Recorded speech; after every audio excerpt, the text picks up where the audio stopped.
Okay, Google. Sorry, if you want. Stop, please. I can't take it anymore. Oh God, shut up. Why did I even start this video? Oh God. This is how you're going to improve your English today with Google's Home Assistant. This is part of a series entitled Learning English Without Humans. So in future episodes we'll do learning English with plants, animals and aliens. But today it's Google Assistant. As you know, Google knows everything. Okay, Google, what's the population of Botswana? In 2018, the population of Botswana was 2,254,126. Who's the Prime Minister of Tuvalu? Enele Sopoaga is the Prime Minister of Tuvalu. Who's the best English teacher on YouTube? I found a list on the website varksy.com. Top 3 most popular English teachers on YouTube. Jennifer from English with Jennifer. Okay, Google, stop. Okay, doesn't know everything. Just forget that happens. There is a serious point here because I get a lot of messages from people telling me that where they are, they just don't have the opportunity to practice English, either with native speakers or with people who speak English to a high level. And although that would be the ideal situation, Google Assistant can help. And I'll show you how you can improve your fluency, your comprehension and your pronunciation. So stay tuned. Hello and welcome to Let Them Talk, and today we're going to look at some of the tricks on how you can improve your fluency, your grammar and your pronunciation with Google Home.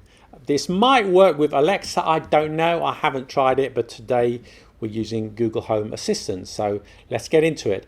So first of all, the settings. What you need to do is to set Google Home to respond to 2 languages. You can do that on the app. I'm not going to go through all the technical stuff now, but it's pretty easy to set up, so I suggest you do that first to get the most out of this lesson. And for the purposes of this demonstration, I'm using English and Spanish because we have a lot of viewers who speak Spanish, and I know a little bit of Spanish myself. But even if you don't need to know Spanish, by the way, to follow this lesson. I'm just giving you 1 or 2 examples in the language. So first of all, you can use Google Home as a dictionary, either as an English dictionary or English to another language. As an English dictionary, just use the keyword define followed by what you want in order to find out the meaning. Here are a few advanced words that I picked up from my reading this morning. Okay, Google, define quagmire. This is the definition of quagmire.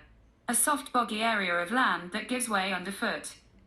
Define lopsided. Here's the definition of lopsided. With one side lower or smaller than the other. Define heyday. This is the definition of heyday. The period of a person's or thing's greatest success, popularity, activity, or vigor. Now, if you still don't know the meaning of the word, you can ask Google to translate it into your own language using how do you say ... and the name of the language. So, for example, how do you say wench in French? In French, you would say jeune fille. How do you say absent-minded in Indonesian? In Indonesian, you would say linglung. How do you say lackluster in Swedish? In Swedish, that's ma. Is that it? And saying these words also obliges you to pronounce them correctly. Otherwise, Google will not recognize them. And even I sometimes have problems getting Google to understand me. Software is not 100% perfect. As long as you're aware of that, it's not 100% perfect, but it works most of the time. And by the way, you can also use this for idioms. So let's have an example. Okay, Google, how do you say to be caught red-handed in Italian? In Italian, that's Essere catturati in flagrante. I think that's right. If you want to check the pronunciation of a word that you know, say it in your language and ask Google to say it in English. So, for example, this word here, I don't know how to pronounce it. As I said, I've got Google Home set to Spanish, so I'll say the word in Spanish and see if I can get the English pronunciation. Okay, Google, ¿cómo se dice jerarquía en inglés? En inglés es hierarchy. With an American accent, though. Hierarchy. There you are. Now you know. Hierarchy with a K, CH, because it's from Greek. It also works for phrases. All you need to do is say, how do you say? And then you say the phrase that you want translated into English. For demonstration purposes, I'm going to do it the other way around. I'm going to translate into another language. Okay, Google. How do you say, have a nice day in Chinese? In Chinese, that's 祝你今天愉快。祝你今天愉快. Not even close. How do you say, where is the station in Hindi? In Hindi, you would say station kahan hai? How do you say, there are zombies on the streets of London in French? In French, you would say il y a des zombies dans les rues de Londres. How do you say, I left my hat in the fishmonger's in Russian? In Russian, that's Я оставил свою шляпу у торговцев рыбой. Not even going to try. How do you say, thank you in Korean? in Korean, you would say 감사합니다. 감사합니다. 감사합니다. 감사합니다. Now, what if you've got a really long piece of text? A page from a book, a page from a website, a poem, the lyrics from a song that you want translated into English. Well, yes, you can do that using the keywords Be My English Interpreter, or for demonstration purposes, I'm going to do it into another language. So this is useful because you have to say it correctly, you have to check the translation, because if it's not correct, Google is going to get it wrong. So it forces you to give the correct English. Let's try it. What should I do? Well, let's do French, because I live in France, so let's try that. Okay, Google, be my French interpreter. Okay, before you start talking, make sure to wait until you hear this sound. Let's start. Once upon a time, you dressed so fine, you threw the bums a dime, in your prime, didn't you? Il était une fois que vous vous habilliez si bien à travers les fesses 1 centime à votre apogée, n'est-ce pas? People called you and said, beware doll, you're bound to fall. You thought they were all kidding you. Les gens vous ont appelé et vous ont dit, méfiez-vous de la poupée, vous êtes liés à tomber, vous pensiez qu'ils vous plaisantaient tous. Okay, Google, stop. Right, not a great... Sure, I'll stop translating. Okay, stop. Not a great translation. Now we're going to look at some ways you can use this for pronunciation. And we're going to look at minimal pairs. Yes, that's right, minimal pairs. And these are pairs of words that sound similar, but then just a little bit different. And if you're learning English, sometimes they can be very confusing. And the thing about minimal pairs is the mistakes that are made with them can be different depending on your first language. There you are, here's a list of minimal pairs, and we're just going to go through a few of them. So what you need to do is say the word and ask for the definition, either in English or translate it. And if Google translates it incorrectly, it knows that you've made a mistake. So for example, if we're looking at the difference between ship and sheep, if you're doing ship, we want a definition of a boat and not a mammal with a woolly coat. Okay, if it says that, you've got it wrong. I hope I can get it right.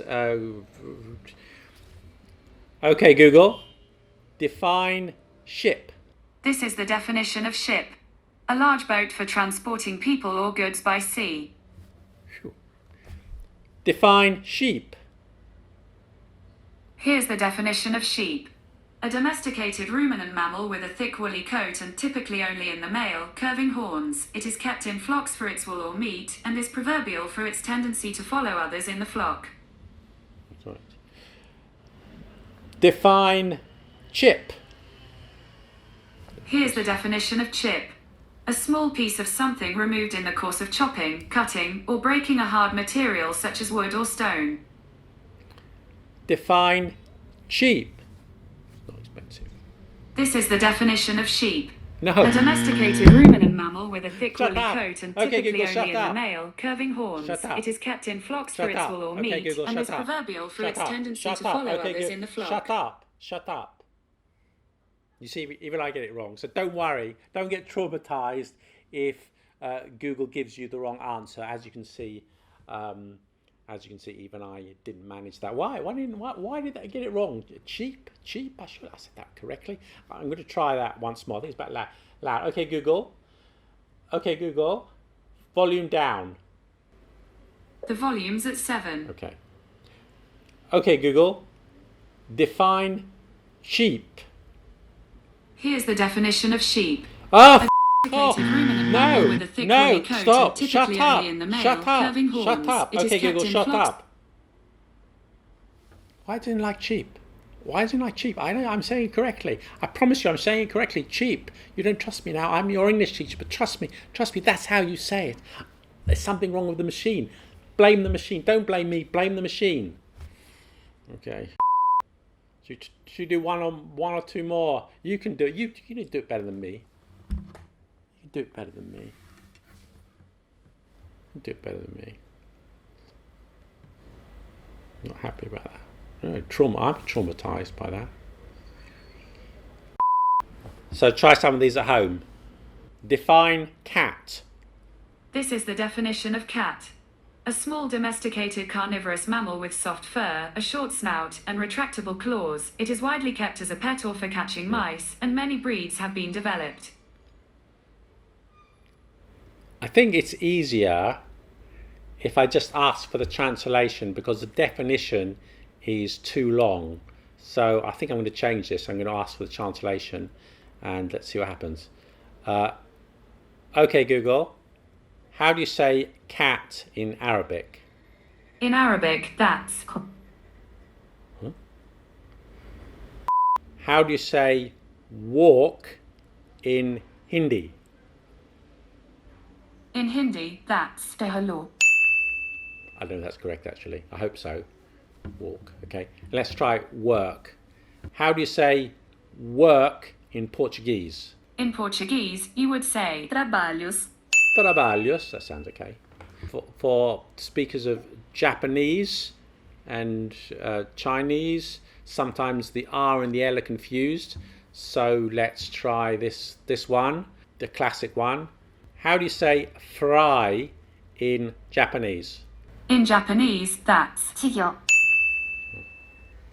Don't know. How do you say fly in Japanese? in Japanese, you would say 더브. Maybe I should have just said it in a language I know.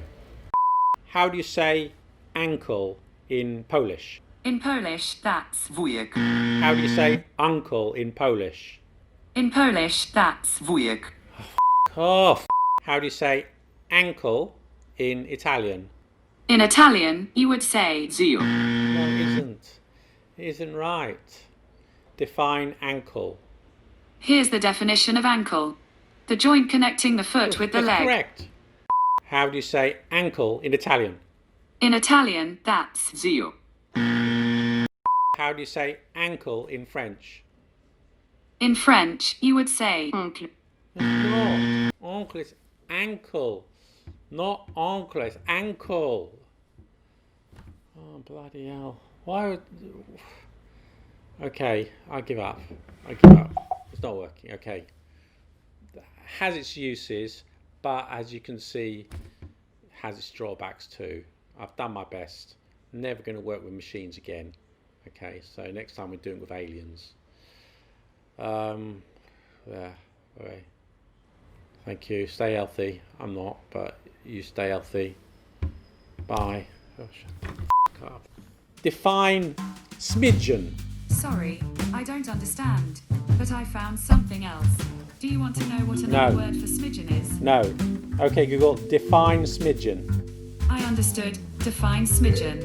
Is that right? Yes. Sorry,